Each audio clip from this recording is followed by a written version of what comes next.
पता नहीं क्या समझते हैं खुद को। इनको हमेशा से मुझसे ही प्रॉब्लम है, और अब तो जान के मुझे मेरी बीवी के सामने नीचा दिखाना चाह रहे हैं ये सब। अब समाहा से क्या कहूंगा, वो तो गाड़ी के ख्वाब भी देखने लगी होगी।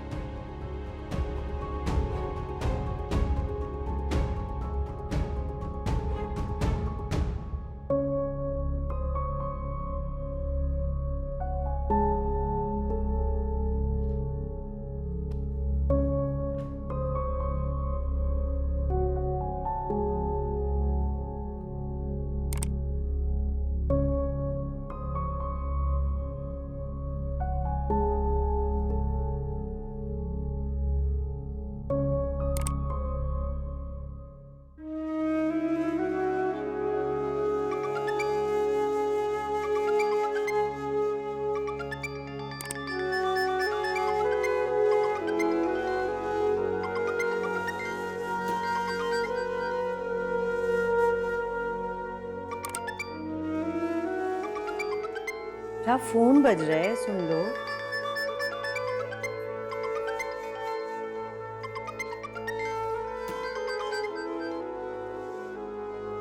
अरे क्या समाहा का फोन है, बात कर लो। पता नहीं क्या कहना चाह रही है। क्या कहना होगा, अपने वलीमे की दावत नाम ही देना होगा, और क्या।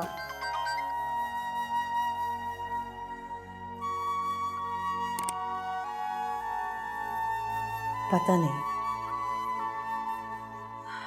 पता नहीं क्या गुजर रही होगी उसकी, खुश भी है या नहीं।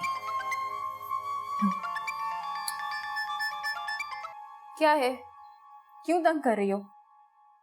जीते जीते तुम हमें मार ही चुकी है, तो फिर मरो से राब्ता क्यों कर रही हो? सानिया, मेरा गुनाह इतना भी बड़ा नहीं था कि तुम मुझसे हर ताल्लुक खत्म कर दो।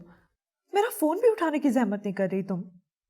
हाँ, तुम्हारा कोई गुनाह नहीं है, गुनाह हमारा है कि हमारा तुमसे एक ताल्लुक था जिसकी सजा हम सब भुगत रहे, खास तौर पर मैं। तुम्हारा एग्जाम था आज, तुम यूनिवर्सिटी क्यों नहीं आई? पिंजरे में कैद परिंदे को बाहर की दुनिया में सांस लेने की इजाजत नहीं होती, अंदर फड़फड़ा के रह जाना ही उसकी किस्मत बन जाता है। अब्बा ने तुम्हें नहीं आने दिया? हाँ, एक बेटी को तो वो रोक नहीं सके, तो अपनी इसी कमजोरी को छुपाने के लिए अपनी दूसरी बेटी पर ताकत आजमा रहे हैं। वो ऐसा नहीं कर सकते। वो ऐसा कर चुके हैं।